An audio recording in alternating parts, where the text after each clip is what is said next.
Okay, so this is my ICT resource, which aims to teach money to a sixth class within a learning sport setting. So the game is based around the theme of soccer and creating a team. And through that, then we're exploring the strand of measures and the strand unit of money. So in particular, the value for money, sale prices, discounts, currency exchange, that thing. So I'll just run you through how the game works. So the first part of the game is basically the child has to create a team, so 11 players.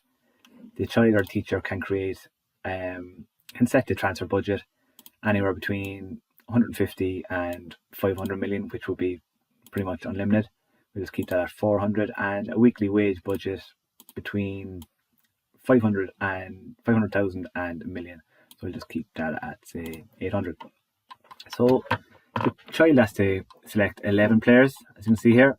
So each player they have a cost and a wages attributed to them, as well as a score in attacking or defending. So all this is linked to the player list here. This is the player list. It's just pretty much 10 players in each position. You can add to this or take away from it or change it. It doesn't really matter. It's all linked in together. So just for example, see Allison here. He has a price, his wages, and he has points for attacking and defending.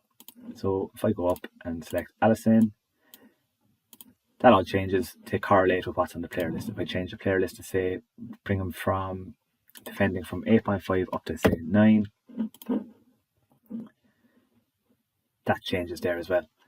So what the child has to do is create a team, and it has to be within the budget restrictions. So he has the team selected here. Say if my transfer budget was not 400 million but 200 million, you could see that he is over budget and he'll have to rejig his team, or he or she will have to rejig their team. So I'll just bring that back to 400 for the time being. So it shows what the budget remaining is in wages and transfers, and ultimately they get a points total at the end, which is the total attacking and defending points that they've accrued by selecting their team. So if there's a couple of children playing against each other, the teacher can select a budget of say 200 million, and they have to create a team which gets them the best score. So you're introducing the concept of value for money there. And also, if there's an unlimited budget, the aim of the game might be to create the best team, or not necessarily the best team, but the best value for money. So that would be points per price. So once the team is selected, we move on to game 2.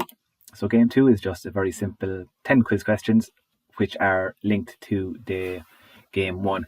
So we'll just look at question 1, for example. Your goalkeeper Allison wants a 10% increase in wages. How much will he earn per week if given this increase? So the child can look at game 1. You can see that Allison is earning 90,000. He wants 10% increase. So these are the options, and he has to select whatever one he thinks is correct. Now, if I change, say, my goalkeeper to Hugo Lloris, the question will change and the options available will also change. And that's the same for all of these questions. So you can see, just look at some of the questions there now. Here we have a question about Paul Pogba, which introduces the concept of currency exchange. So he's on this much a week in euro. If he moves to Madrid and they're offering him this much in pounds, and they have to look at the exchange rate and work out how much more or less Pogba will make. We have 10 questions like that. And once they've gotten their 10 answers, there's an answer sheet. And so just go back here now a second. I'll change this to D just for the time being. See, it comes up incorrect. Try again for question 1. They got question 1 wrong. If they're struggling on a question, it says here, see workings below for help. They can go down and it shows how to work out that answer. So Louise earns 62. 10% of 62 is 6.2. 62 plus 6.2 is 68.2. Once the child knows how that is done, he can go back and he can select, okay, 68.2 A 10 out of 10 full marks. So the workings are available for every question, and again that changes with the team you select. So again, just sticking with the goalkeeper, change that to Burnt Leno. The question changes, the options available change, and the workings change. So now Leno earned 56. 10% of 56 is 5.6. 56 plus 5.6 is 61.6. So the questions are unlimited, really. It depends on what players the child selects. It also depends on the wage budget that they selected, the transfer budget.